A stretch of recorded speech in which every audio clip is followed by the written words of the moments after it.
Hello, everybody. Welcome to the March webinar. Come on in the virtual room. We'll give everybody a second to get through the door, and then we'll start. Nice of you all to join us on March 6th here. I'll get started, and as people filter in, they can catch right up. My name's Aaron Seitz. I'm the head of teacher development at Synthesis, and I also work on the team that writes the experiences for your students month after month, the concepts team.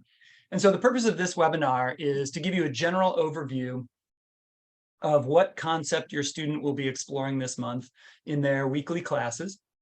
We'll take a sort of a deeper look at the focus for each week, and then we'll have sort of a discussion about the philosophy that Synthesis uses when we approach concepts, okay? At the end, I want to save some time back for your questions. So if you're just coming in, at the bottom of your screen, there's a Q&A button. We're not going to use the chat because it just filters up. But if you type that Q&A button and ask your questions as I'm delivering, I've got members of the concept team here. I've got members of customer happiness team. So we can answer your questions that way. And then also they'll hold some back for me so that I can answer those as well. So with that, let's begin. Here's what we know. Each month at Synthesis, we know that your students work together in their weekly classes to explore a concept that is not taught in conventional schools, right? Something that it's larger than any one academic discipline, but it's also a concept that arguably could apply to all of them. You know, last month, our focus was risk. And this month, our concept is first principles analysis. Great name. So what is first principles analysis? So to understand first principles analysis, we got to take a step back and talk about how we as humans, how we build and store knowledge, right? And then also how your students at their age build and store knowledge. So try something with me if you're listening in. Take a subject that you know really well, like economics or, biology or computer science or even cooking, something that you're really familiar with. And turn your attention inward into your mind and sort of look at how you're organizing that information, how you're sort of classifying it in that subject area. Chances are you've got some, let's call it academic knowledge, right? What you've read, what you've studied. You've got some personal experiences of interacting with that subject, and then maybe like other people, right? Conversations that came in. And all of those inputs work together to form a model of that subject that you keep in your brain, right? That mental model, right? That mental model, it interacts with incoming information and it guides your outgoing decision-making, right? So whatever it is, whether it's economics or cooking or biology. We have dozens, right? We have dozens of mental models, and some of them are narrow, right? Like how a bicycle works, and some of them are medium, like how do we budget time or money, and some of them are very large and complex, like, how do we live a good life, or how do we be a good person, or how do we parent? But mental models, simply put, all of them are how we understand the world and our relationships in it, right? So here's the question, right? We've got these mental models. Where did we get them?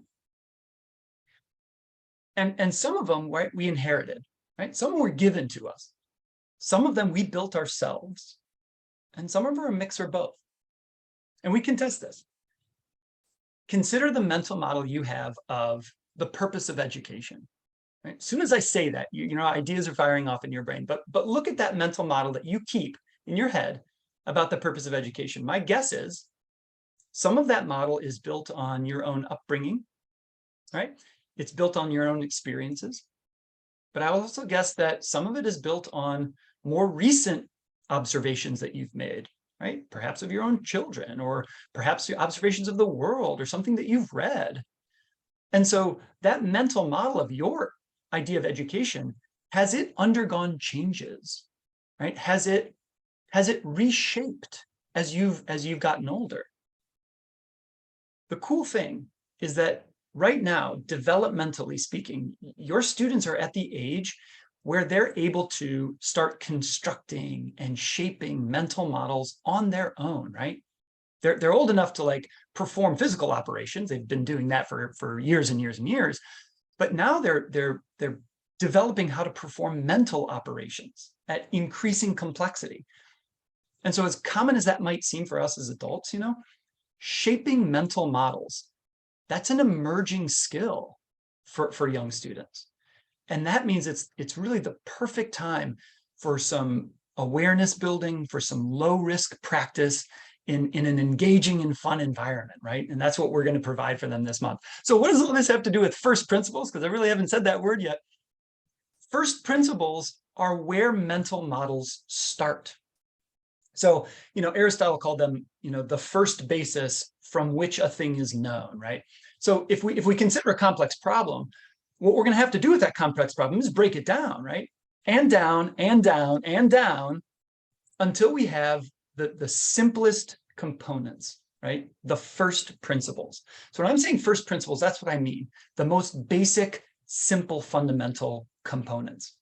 Once we have those, we can build up, right? We can form an architecture, right? We can shape a model, and then we can integrate that model into the other models that we carry, right? Models of solutions, perhaps.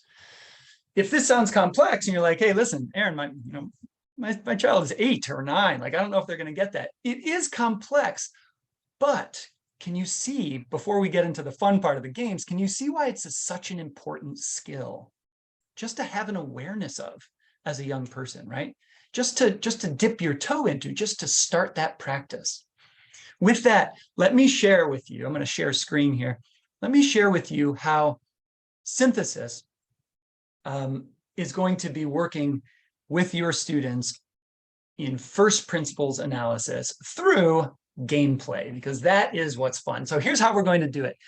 Our game studio recently released an updated version of Proxima. And Proxima is one of our beloved legacy games that all Synthesis students are familiar with, but it got an update. So in week 1 of this month, in your child's weekly class, we're going to have students play that legacy version, this one here. Now that's a mental model they already have, right? And they'll feel that familiarity. But in the very next game, we're going to show them the new version. And this is one that they don't have a mental model for, or if they do, it's very sparse. Maybe they encountered it in play for a Saturday or so. Because remember, parents, we don't tell students how the games work, right? They have to figure these things out. So what will they do? Because you can see there are some similarities to them. So will the mental model that they have here simply transfer over? Or should they abandon this model completely and start from scratch, right? Start from first principles at this new game. And this is going to open up a really cool conversation, one that has real life application, right? Sometimes an existing mental model just simply needs to be updated, right? It can adapt to new information. Think back to your mental model of education, for example. Other times, holding on to a model that's old, holding on so firmly can be detrimental, right? To understanding a new reality. And parents, when we think sort of about the generational differences that we have with our students, this is something that we could probably think about too, right? In week 2, we're going to leave legacy Proxima behind, and we're going to be playing the new version of Proxima. And so students are going to have this version and a lot of fogginess, right? When we show them the continuum of knowledge and we say, how are you feeling right now between uncertainty and certainty? They're going to be right here. They've got to guess, right? But most of them aren't going to know. And honestly, that's okay. That's okay. Because that's a feeling that they're going to have a lot in life. So again, the question becomes, what do we do when we find ourselves here, right? What is the process that we can take to move forward on this continuum? They can't ask their teacher, right? Their teacher's not going to tell them the secrets of the game. And there's no like expert in the room among them. So what do? The answer is they ask questions. And from those questions, they get answers. Week 2 is about asking testable questions. What happens if? How does changing one thing affect another? How does A, B, or C change over time? In this session, the quality of the questions will yield the quality of the information in. This is a great learning experience for students, because honestly, parents, asking good questions, that itself is like a really good lifelong skill. And you know that parents, students love playing the games, right? They love playing and playing and playing. But I think what you're seeing here is there's a purpose to their play, right? They're playing to gather information, right? They're playing to share results. And then they're playing to classify this information into, you guessed it, right? The beginning stages of a mental model about this new game that they're playing. And actually, really what they're doing here, just as a quick aside, really what they're doing is using one mental model, right? Roughly the scientific method, form a question, run a test, get information. They're using one model in order to build another, which is how the game works. There's another cool kind of conversation that we can have with them. In week 3, it's one of my favorite weeks. They're going to run into a really wonderful wall. the wall of quote unquote certainty. It's not really a wall, but it's sort of this false sense of security. When we ask students in week 3 how confident they are, they will likely say around here. They're very confident. They know how this game works. It's easy, Aaron. I've got this under control. And then I ask them a different question. The teachers will. How confident are you then to do this to your phone? And they're like, wait, what? No. This shocks students. Oh my gosh. But here's the thing. That image is not an accident, right? Phone companies, they do intentionally try to break their own products, right? Security companies and tech companies will hire hackers to intentionally try to break into their systems. Why? So at this stage, we're at a really important question, right? Not just, do you know, but how do you know that you know? That's a different type of thinking that young students are not familiar with. They're not habituated to yet. Is there a difference between confidence and certainty? And how do we move closer to certainty? What we do is we try to refute the claims that we have. We try to disprove our own conjectures, right? So students will try this too, right? They'll take something that feels certain and they'll try to prove it wrong. And this is foreign to students at first. So don't be surprised if your student's like, it was really weird. They asked me to prove myself wrong. Isn't the objective to try and get this stuff right? Again, what a great conversation to have with a young student, right? If we believe a claim is certain, should we not attempt to disprove it, right? Are there any benefits to attempting to disprove something? Why, after all, do we hire hackers to break into systems? Why do we try to break our own products? Why do that if we're so confident that they're good?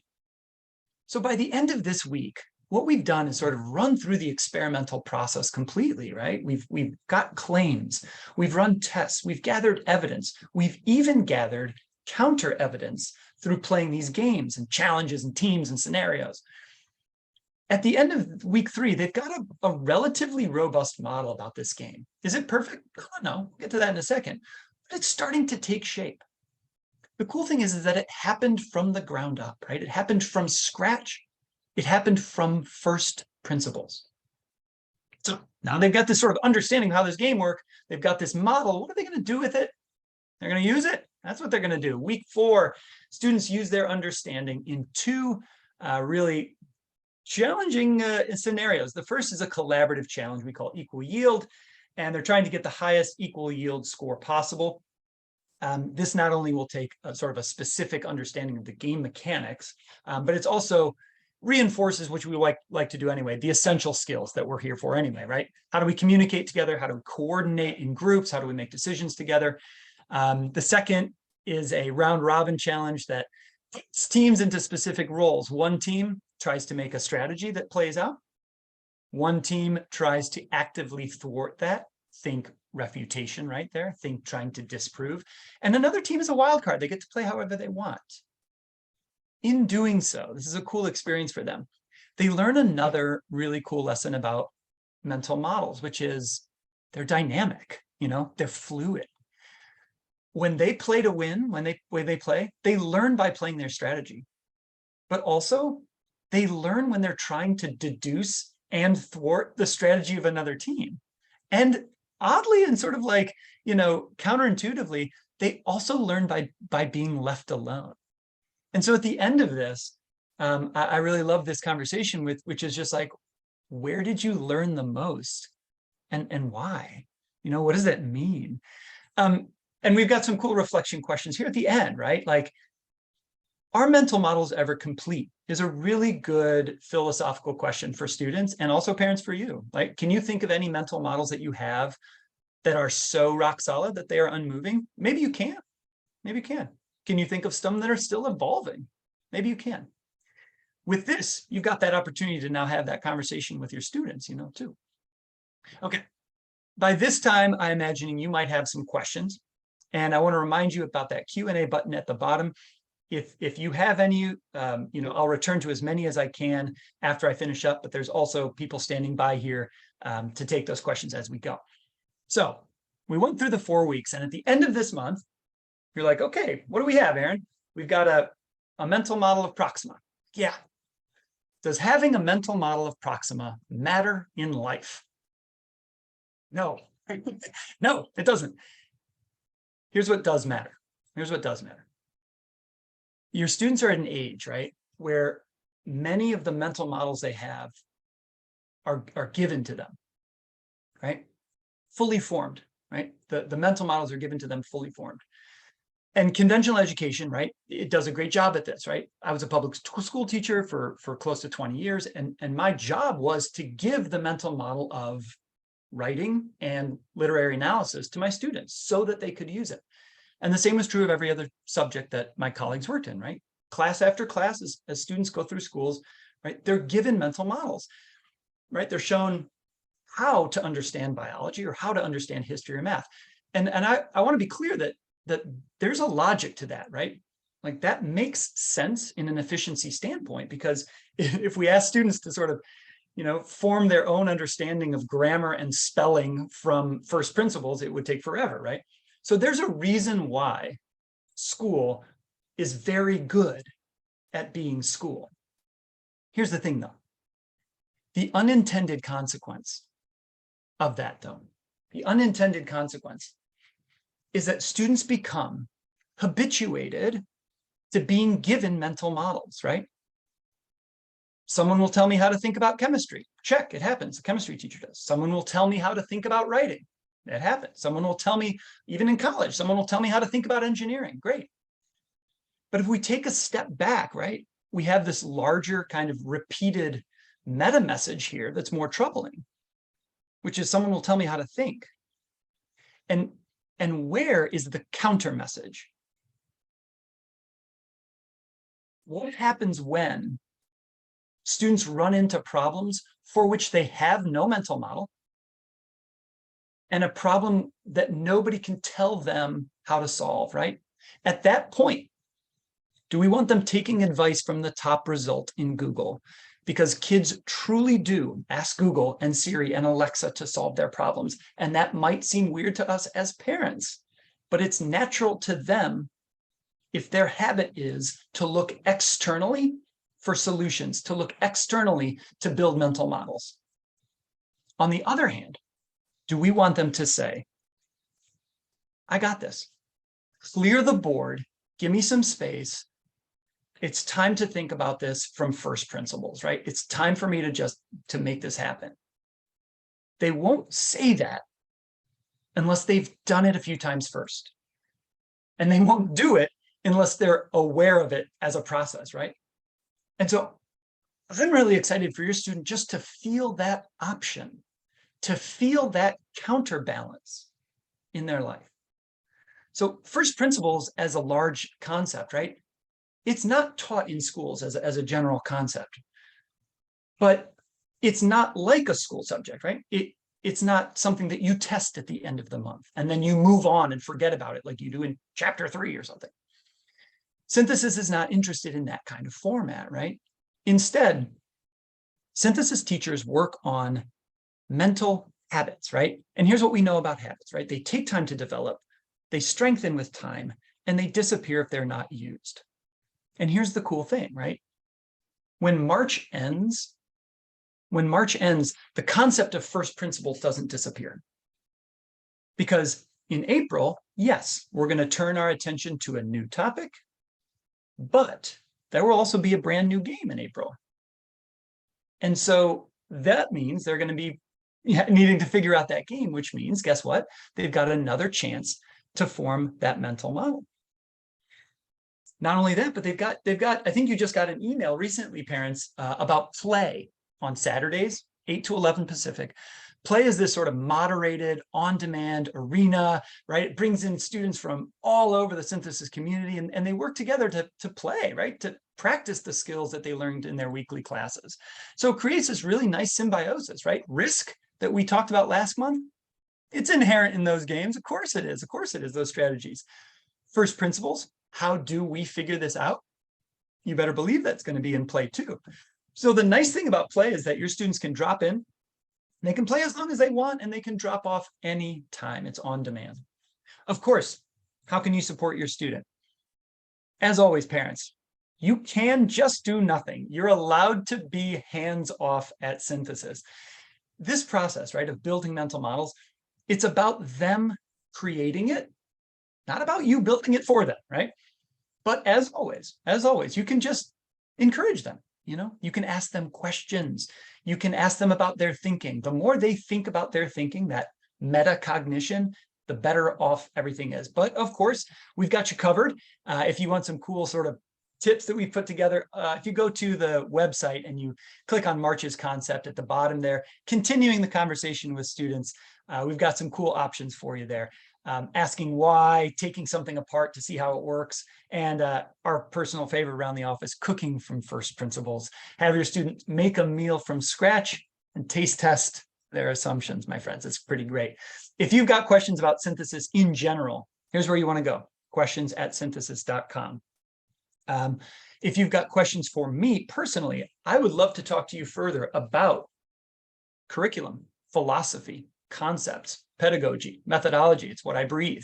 So I'm going to leave my personal email on that screen. And if you reach out to me, I'll be glad to personally engage with you in some dialogue as well. But I did say I would share some time, save some time back. So let's see what questions we've got for me. 1, how do you plan to measure the success of using game simulations in teaching a concept such as first principles to the synthesis student? In other words, at the end of the month, will you be able to tell what % of students actually took in and understood the concept? What a great question. This question is sort of a product process question. And if I can reframe the question, it's at the end, is there a product that will measure their mental model? So we have to be careful there. Because what we don't want students to think is that how well they do at the game is how well their process is. That is not the message we want them to get. And here's why. Some students are going to be new to building mental models, and they're going to work extremely hard, and they might not win a game.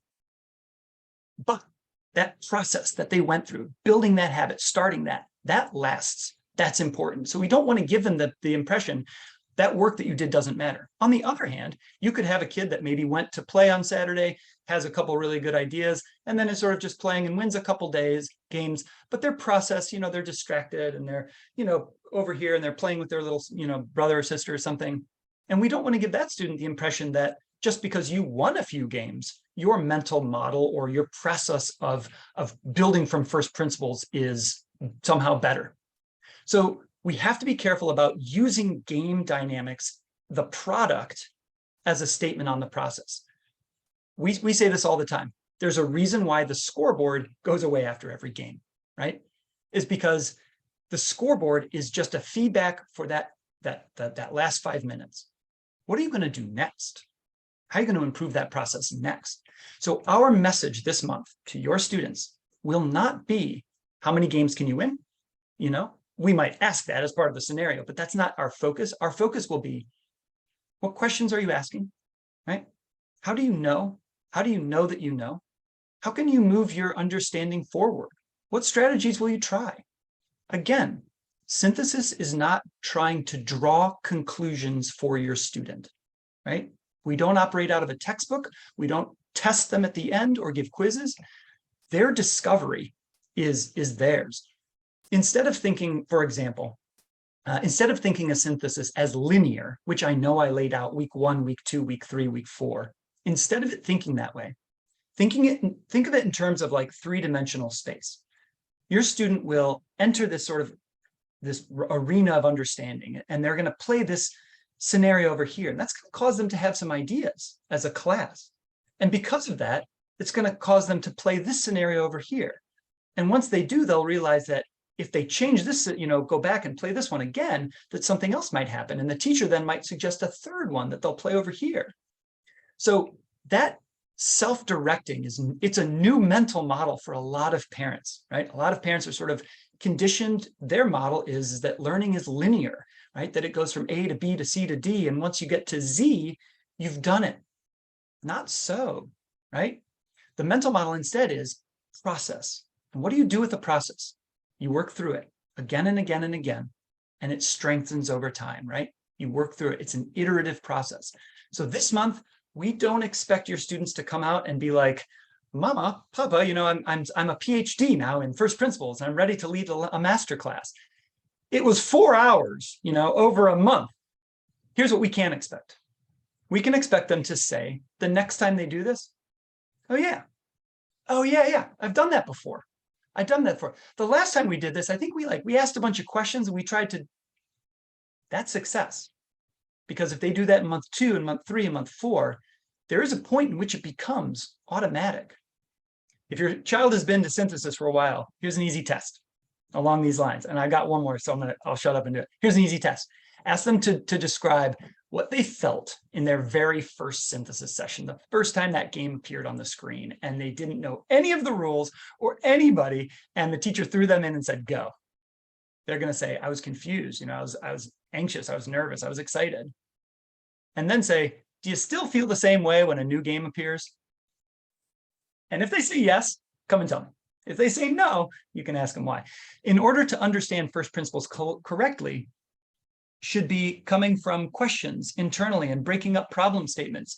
Yeah, and that's sort of what we're doing, right? And I hope that came across, is we're going to present students with this dynamic game, and then they're going to generate those questions. The teacher will not generate them for them. They're going to generate the claims from those questions. Teacher won't do it for them. And some of those parents, some of those questions will be good. Some of those will be not so good. But again, the point is not to constantly evaluate them. It's not to constantly tell them that they're doing it right or doing it wrong. It's to let them go through this process so that when it works, it sticks, right? So they will be doing that. And then when they refute their claims, they're going to have that aha moment of like, this is weird to actually try to disprove something. But that's so much different, right? That's so much different than if we said to them in week 1, there are 4 steps. 1, 2, 3, 4. We're going to follow those 4 steps 6 times. And at the 6 times, we're going to ask you what those 4 steps are. We're not going to do that. Because the thesis is experience, authentic experience, right? Authentic experience with the subject is stickier than just being told that. We want students to build them the mental model of how to build mental models. And that's not something that I can just give them. I would be worried that it would just fall straight through. Okay, I'm going to look on the Q&A, see if I've got any more. One more. I've got one more that I'm just going to skip right to the end one, but I'm also going to throw my email right back up. What happens if the student doesn't understand the concept? Violetta, thanks for that question. So again, the purpose is not, do they get an A, right? We're not measuring them. The question is not, should they get 100% or 60%, right? That's a mental model of conventional ed. The students, here's what we know, right?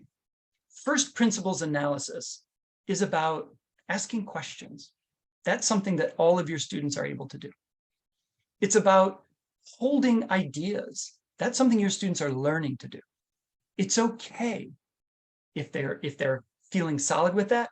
And it's okay if this is their first time with it, because the environment that we want to create for them is one where it's safe to try these things, right? Once the foundation is set here, they bring that to school, they're set. They bring that into performance like band or orchestra, they're set. They bring that into a sports team, they're set. But where are they practicing just setting that, right? Where's that coming from?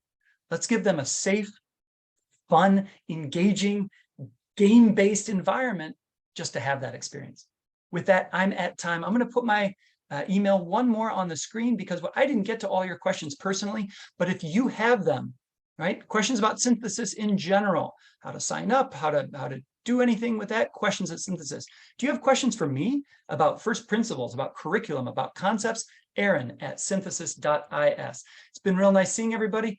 Have a great month, and we'll see you next time.